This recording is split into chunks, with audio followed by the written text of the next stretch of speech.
Tu vas connecter ici sur les ports à l'arrière et ça va transformer ce GP4000 en une sorte de batterie multifonction sur laquelle tu vas pouvoir connecter cette prise allume-cigare. Alors tu sais quoi, si tu es prêt, on va faire le test.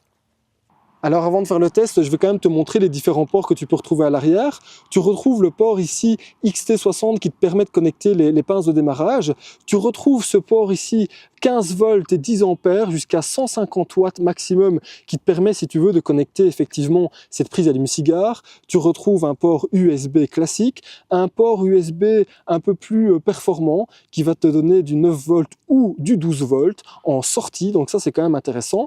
Et alors tu retrouves évidemment le port USB-C in et out qui va te permettre non seulement de recharger le GP4000, mais surtout qui va te permettre de sortir en USB-C 100 watts. Sait-on jamais que tu aies un ordinateur portable qui te permette l'utilisation d'un port USB pour la charge. Bon je pense qu'il est temps de tester le booster, donc on va l'allumer. Donc pour l'allumer, rien de plus simple, hein, on appuie quelques secondes sur le bouton Power. Là j'ai exactement 74%, donc ça c'est plutôt bien. Ça va me permettre de pouvoir faire plusieurs redémarrages de véhicules, sait-on jamais.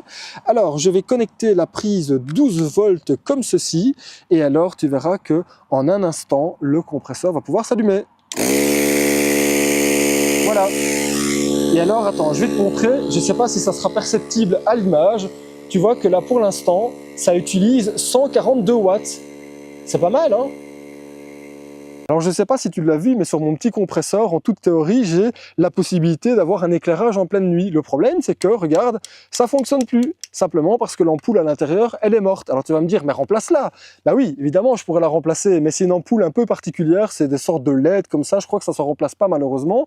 Donc que faire si jamais je devais l'utiliser en pleine nuit? Eh bien écoute, figure-toi que sur ce GP4000 de la marque Goulou, eh bien tu as une option d'éclairage. Regarde, je vais te montrer, donc tu laisses ton doigt appuyé, et en quelques secondes à peine, tu vois, tu peux allumer une magnifique lampe LED qui va te permettre, bon là on est en pleine journée évidemment, hein, et bien qui va pouvoir te permettre d'éclairer la zone nécessaire pour pouvoir regonfler ton pneu, mettre tes pinces ou que sais-je encore. Alors si jamais tu faisais un malaise sur la route, sait-on jamais, hein, tu sais, tout ce qui ne peut pas arriver finira toujours par arriver, et bien regarde, tu as une option SOS. Bon, sait-on jamais, hein, tu pourrais activer cette option SOS, et puis bon ben voilà, si quelqu'un passait supposément pas très loin de toi et qui voyait ça en pleine nuit, si la personne a un tant soit peu une miette d'intelligence, eh bien elle se rendra compte que c'est un signal morse, un signal SOS, et elle viendra peut-être à ta rencontre pour te sauver, sait-on jamais.